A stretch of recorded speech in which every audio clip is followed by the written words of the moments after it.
Wellington தியேட்டரில் படம் ஓடிக்கிட்டு இருக்கு. நிலவே என்னிடம் நெருங்காதே பாட்டு போய்கிட்டு இருக்கு. ஒரு சிலர் தியேட்டரை விட்டு எந்திரிச்சு வெளியில் போயிட்டாங்க. இதை பார்த்த தியேட்டர் மேனேஜர் உடனே ஏவிஎம் ஐயப்பன் செட்டியாருக்கு ஃபோனை போட்டு, ஐயா படம் நல்லா தான் இருக்கு, ஆனால் நிலவே என்னிடம் நெருங்காதே பாட்டு வரும்போது எல்லாரும் எந்திரிச்சு வெளியே போகிறாங்க என்று சொல்ல, அவர் உடனே எடிட்டர் விட்டலை தியேட்டருக்கு அனுப்பி அந்த பாடல் காட்சியை நிறுத்திவிட்டார். பின்பு தமிழகம் எங்கும் எல்லா இடத்துலையும் சொல்லி பாடல் காட்சியை நிறுத்திவிட்டார். இந்நேரம் ராக்ஸி தியேட்டரில் ஏவிஎம் சகோதரர்கள் படம் பார்த்துக்கிட்டு இருக்காங்க. அப்பா விட்டலை கொண்டு வந்து அந்த பாடலை தூக்கி விட்டார் என்ற செய்தியை கேட்ட உடனே இவங்களுக்கு வருத்தம், அப்பா ஏன் இப்படி செஞ்சாருன்னு.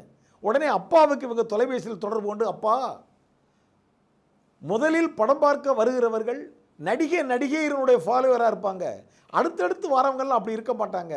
அந்த நிலவே என்னிடம் நெருங்காத பாடல் ரொம்ப நல்லா இருக்குப்பா.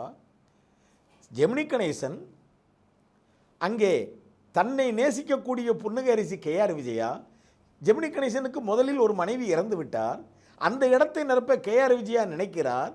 ஆனால் அந்த மனைவி மீது அன்பு கொண்டு அந்த இடத்தை வேறு யாருக்கும் தர தயாராக இல்லை என்கின்ற சூழலில் பிபிஎஸ் வாய்ஸ் எடுத்து எம்எஸ்வி டியூனில் பாட்டு அருமையாக இருக்குது, அவரும் நல்லா நடிச்சிருக்காரு, தயவுசெய்து சேருங்கப்பான்னு சொல்ல பழையபடியும் எடிட்டரை விட்டு சேர்க்க சொன்னார்கள். ஆக படம் வெளியாகி 2 நாட்களில் 4 காட்சிகளில் நிலவே என்னிடம் நெருங்காதே என்கின்ற பாடல் இடம்பெறவில்லை, மீண்டும் சேர்க்கப்பெற்று அந்த படத்தினுடைய வெற்றிக்கு அந்த பாடலும் மிக முக்கிய காரணியாக அமைந்தது என்பதுதான் உண்மை. இன்று வரை கூட இந்த பாடலை டிவி, ரேடியோ, மேடை கச்சேரிகள் எங்கு கேட்டாலும் இந்த பாடலுக்குன்னு ஒரு தனி வெயிட் இருக்கு.